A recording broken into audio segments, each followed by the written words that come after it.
Selamat pagi semuanya, salam sejahtera untuk kita semua. Sebelumnya perkenalkan, nama saya Vivi Melisa. Di sini kita akan mempelajari tentang materi yang pertama itu mengidentifikasi informasi berupa permasalahan aktual yang disajikan dalam ceramah. Yang kedua, menyusun bagian-bagian penting dari permasalahan aktual. Baik, kita mulai saja. Apa itu ceramah? Baik, di sini saya akan menjelaskan apa itu ceramah. Ceramah di sini ialah pembicaraan di depan umum yang berisi penyampaian suatu informasi, pengetahuan, dan sebagainya.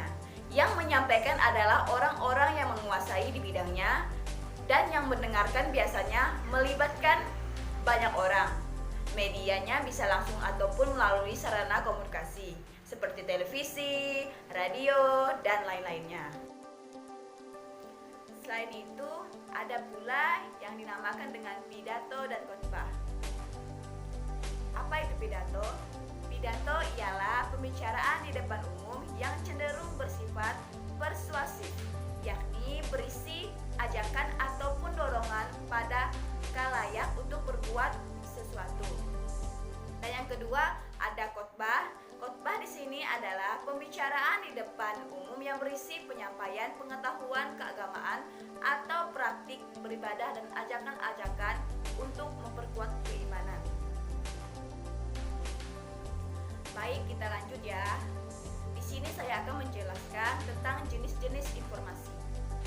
Yang pertama, informasi berdasarkan fungsi, yaitu informasi yang bergantung pada materi dan juga penggunaan informasinya yang menambah pengetahuan. Informasi yang mengajari pembaca, informasi edukatif. Yang kedua itu ada informasi berdasarkan format penyajian, yang artinya informasi dalam bentuk penyajian yang berupa tulisan di dalam berita dan artikel. Yang ketiga, informasi berdasarkan bidang kehidupan. Informasi bidang olahraga, pendidikan, musik, budaya, sastra, dan iptek. Kelima, ada informasi berdasarkan bidang kepentingan yang menyangkut. Yang pertama, ada keselamatan atau kelangsungan hidup pembaca. Yang kedua, peluang bagi untuk memperoleh sesuatu. Yang ketiga, cara aktual, kiat baru dan praktis bagi pembaca untuk meningkatkan kualitas hidup. Baik, kita lanjut saja untuk materi yang kedua, yaitu menyusun bagian-bagian penting dari permasalahan aktual ceramah.